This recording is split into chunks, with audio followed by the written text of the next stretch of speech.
మాజీ ఎంపీ ప్రస్తుత AP assembly deputy speaker Raghuramakrishnaraju కస్టడీలో చిత్రహింసలకు గురైనట్లు ఆరోపణలు ఉన్నాయి.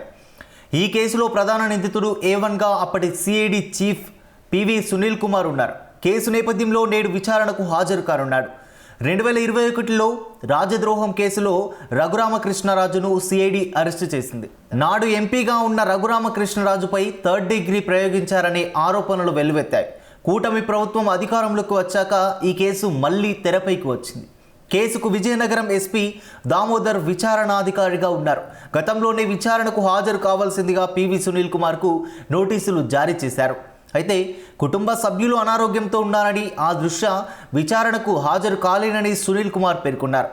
విచారణకు హాజరయ్యేందుకు 3 వారాల గడువు కావాలని కోరారు. అయితే అందుకు నిరాకరించిన విచారణాధికారి డిసెంబర్ 15న తప్పనిసరిగా హాజరు కావాలని మరోసారి నోటీసులను జారీ చేశారు. ఈ కేసులో ఇప్పటికే అప్పటి అదనపు ఎస్పీ విజయపాల్ సహా మరికొందరు అధికారులు అరెస్టు కావడం, సునీల్ కుమార్ విచారణకు హాజరు కానుండడం తీవ్ర ఉత్కంఠను రేకెత్తింది. డిప్యూటీ స్పీకర్ రఘురామకృష్ణరాజు ఫిర్యాదుతో గత వైసీపీ ప్రభుత్వ హయాంలో దాదాపు 3 ఏళ్ల పాటు స్తబ్దుగా ఉన్న ఈ కేసు అసెంబ్లీ డిప్యూటీ స్పీకర్ రఘురామకృష్ణరాజు కూటమి ప్రభుత్వానికి ఫిర్యాదు చేసిన తర్వాత వేగం పుంజుకుంది.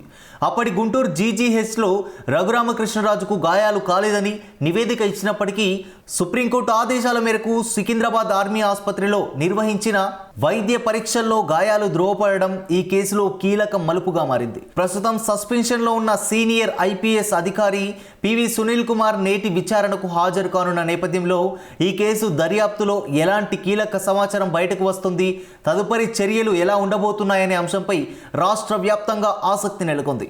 ఈ కేసులో మరికొందరు ఉన్నతాధికారులు కూడా ఆరోపణలు ఎదుర్కొంటున్న నేపథ్యంలో సునీల్ కుమార్ వాంగ్మూలం ఈ దర్యాప్తు దిశను నిర్ణయించనున్నట్లు తెలుస్తోంది.